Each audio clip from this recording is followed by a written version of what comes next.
Konnichiwa, my name is Logan Charles Luna, and this video is going to be about the Netflix live-action Cowboy Bebop. So, to start off, the overall feeling I have for the live-action of Cowboy Bebop is that it's okay. It's just good. There's really not too much bad about it. However, the stuff that it is very lacking in brings it down from less of a achievement and more of somewhat of a mediocre victory for Netflix. And that's the key thing that you have to remember. This is a Netflix production. Netflix doesn't really invest as much as they should on certain properties and on certain IP that they obtain. An example for that would be Squid Game. Just all the interviews of the creators of Squid Game basically holding Squid Game hostage and trying to negotiate stuff with Netflix because Netflix was very cheap, hence why they also made the show in Korea. And you really see them tightening the belts with the budget of the live action Cowboy Bebop, not just in production but in casting as well. So to start off, the set design for Cowboy Bebop was always great. However, when you would go into the backgrounds, the CGI would often be a glaring problem in the background.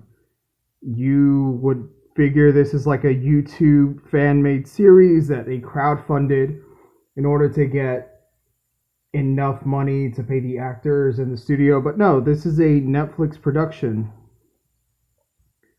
So comparatively, you not only have to hold up the live-action Cowboy Bebop against the original anime, you have to hold it up to every Western-produced live-action, because that's the bar they have to clear.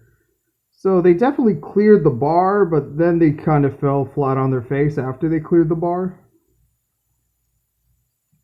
And it's not the fault of any of the actors or the people working on the show. In fact, only people who work on the show who should be at fault for any of the problems are the writers, and to most of an extent Netflix, because producers do tend to stick their nose in everything. They want to be in charge. They want to basically take credit so that everyone kisses their ass once something is a success, like a Squid Game. But when something's mediocre like this, then that's when they start sharing all the collaborative effort that went into this project. So in every episode, Netflix says it's a Netflix original series in collaboration with Tomorrow Studios, or whatever the name of the studio that they produce this is. So Netflix definitely saw a lot of the feedback from online, and they decided to go with, hey, it's not just us, it's also this company. So if you don't like it, you can complain to them as well. However, it's 100% Netflix's responsibility to not only answer to the fans of the show, the original anime, but to answer to just people who watch Netflix in general. This feels like a low-budget B movie at times, and at times it feels like a Fifth Element version of Cowboy Bebop, by which I mean it feels like this movie was made in the late 90s, but then it's not a movie. It's a TV show made in 2021, or 2020 is probably when they were actually filming all of this. But this also makes people worry about the live action One Piece, because there are other live action animes adaptations that Netflix has undertaken, One Piece being one of them. And Ichiro Oda, the creator of One Piece, is more hands-on than, would say, the people who helped produce the Cowboy Bebop anime. So just getting into like the overarching story, that's something that, as someone who really enjoyed the anime, I really don't appreciate the story, because they were trying to turn somewhat of an episodic series that had a through line with a story hidden underneath everything else that was going on. Cowboy Bebop's anime understood that less is more. You don't always have to show and expo dump a bunch of stuff. Spike Spiegel is a man with a complicated past who used to work for a crime organization and is always 1 foot in, 1 foot out. So that's very self-explanatory. Yet, for some reason, the live action just kept harping on it. Like, every new character that met Spike kind of got a Sparks Notes version of that description. That he's a complicated man with a complicated past. And he has his ghost that he's running from. One of which is Vicious. So, right off the bat, the actor that played Vicious, and most of the writing for Vicious in the live action, was actually pretty enjoyable. And that's the problem with the live action Cowboy Bebop. They definitely focused more on certain characters and sacrificed other characters. The most glaring example of this is Ed. Ed is nowhere to be seen. Ed is at the end as just like a, hey, tune in for season 2, like a little cliffhanger thing. But it doesn't really work. And especially because there's no proper introduction to Ed. Ed is a character that, one, most people will find annoying, and because it's Ed, they're the annoying kid on the ship.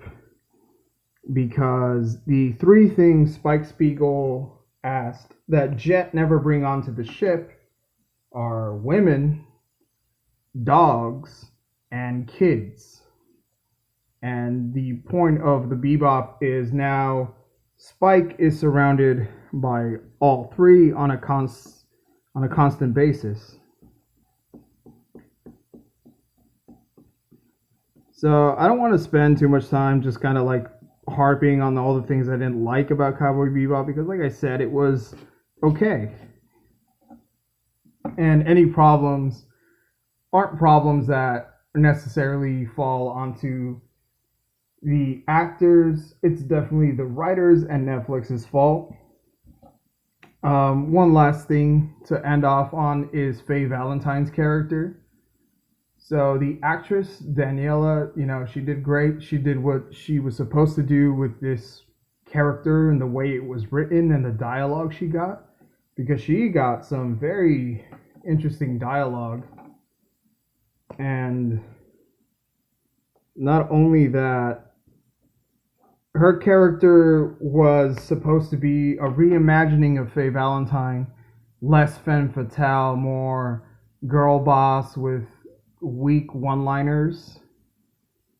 And it really falls apart when you see what you could have had with this live-action Cowboy Bebop, because there are 2 characters that exuberate the energy that Faye Valentine had from the anime.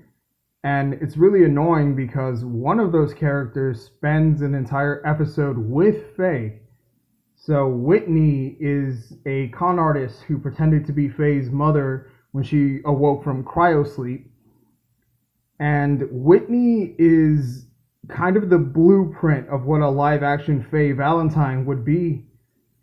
However, they just kind of used Whitney as a way to mock anyone who appreciated or liked Faye's character in the anime, saying that, this version of Faye is the right version, even though this version of Faye also appreciates Whitney because Whitney is a complex individual. And that's the point of Faye Valentine. She's a complex individual. She's not just someone who's sad about her amnesia and angry at the world. Faye has layers.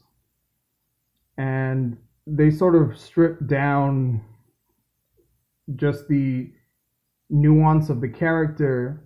And they didn't just do it with Faye, they did it with a bunch of other characters. And focusing on Jet's daughter so much was really annoying. Because in the anime, the original story, Faye gets kidnapped, Spike goes to save her, and that's when he fights Vicious in the church. However, in the live action series, Jet's daughter gets kidnapped. They spend way too much time playing cat and mouse, trying to get to the church where they have the showdown with Spike and Vicious anyway. And then Julia becomes Rachel from Tower of God. That's the best way to explain it. And, it was kind of really quick to draw this little drawing of Ein. I didn't think it'd take me like that quickly to do it, but I did. And I'm not going to color it. I'm just going to leave it in like that. This is my 8x5 Moleskine sketchbook. So I'm not really all too worried about how any of the drawings inside of it look. It's just like an exercise and warm-up sketchbook where I do anatomy and pose practice. Alright, so that's going to be the end of this review. Out of a tier list, fun time, good, okay. Let's be like B tier. Cowboy Bebop, ironically, is B tier. So, if you guys want to see me draw more animals or more machines or mechanical animals, let me know. You could also let me know on my social media where you can see more of my artwork at LCLX25, both on Instagram and Twitter. If you want to support my manga or you just want to support like videos on YouTube, you want to see me do more reviews or like tutorials and stuff, or how I draft the manga page and stuff like that, then go support my Patreon. There will be a link in the description. With that, my name is Logan Charles Luna, and see you, Space Cowboy.